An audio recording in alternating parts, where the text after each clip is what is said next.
Nagbabalik ang PTV Balita ngayon.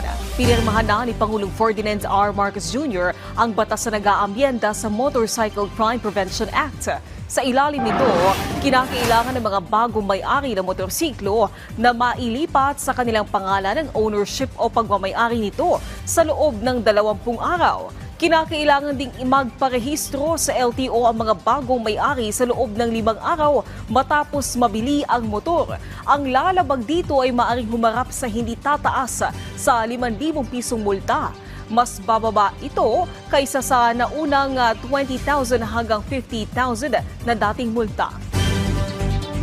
Inaprobahan na ni Pangulong Ferdinand R. Marcos Jr. ang karagdagang pondo para sa mga local government units na naapektuhan ng pag-aalboroto ng Bulkang Kanlaon sa Negros Island.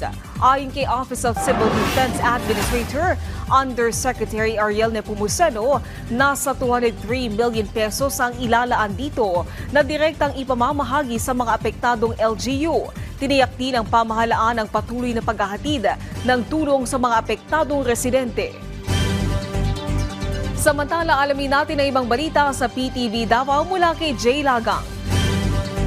Mayong adlaw, gipasigarbo sa Department of Education kung DepEd Davao City Division nga walay nadawat nga threats o insidente sa pagpanghulga ang mga teacher nga nag-serve ato sa midterm elections. Kinitawliwala sa mga nasinating kakulian sa gigamit ng mga automated counting machines kung ACM. Sama na lang sa nagka-problema sa pag-feed sa mga balota ug uban pa. Mapasalamaton sa mga DepEd Davao sa kooperasyon sa mga botante atol sa piniliay. Samtang gilantaw sab nga makompleto na karong adlaw, Mayo 15 ang pag-release sa honorarium sa mga DepEd personnel nga nahimong miyembro sa Electoral Board. Din gawas ni ini aduna sab sila napulo ka adlaw nga service credits. But pasabot pwede nila kining magamit kung bot nila nga mag-leave nga walay kaltas sa ilang sweldo.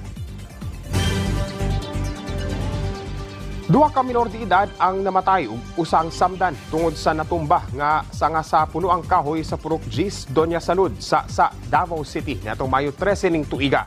Base sa report sa kapulisan, nagadula ang mga biktima sa usa ka abandonadong balay. Dihang kalit lang natumbahan ug sanga sa punuan ang sementadong pader sa balay tungod sa kakusog sa hangin. Ang natumba nga pader ang hinungdan sa kamatayon sa mga biktima. Gila mga namatay nga sila Paul John, 10 anyos ug Marcos, 7 anyos, samtang si Paula, 10 anyos gihatagan na ug atensyong medikal sa Southern Philippines Medical Center.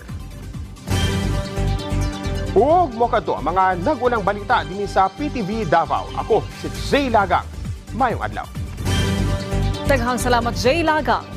At yan ang mga balita sa oras na ito. Para sa iba pang update, i-follow at i-like kami sa aming social media sites sa @PTVPH. Ako po si Naomi Tiburcio para sa Pambansang TV sa Bagong Pilipinas.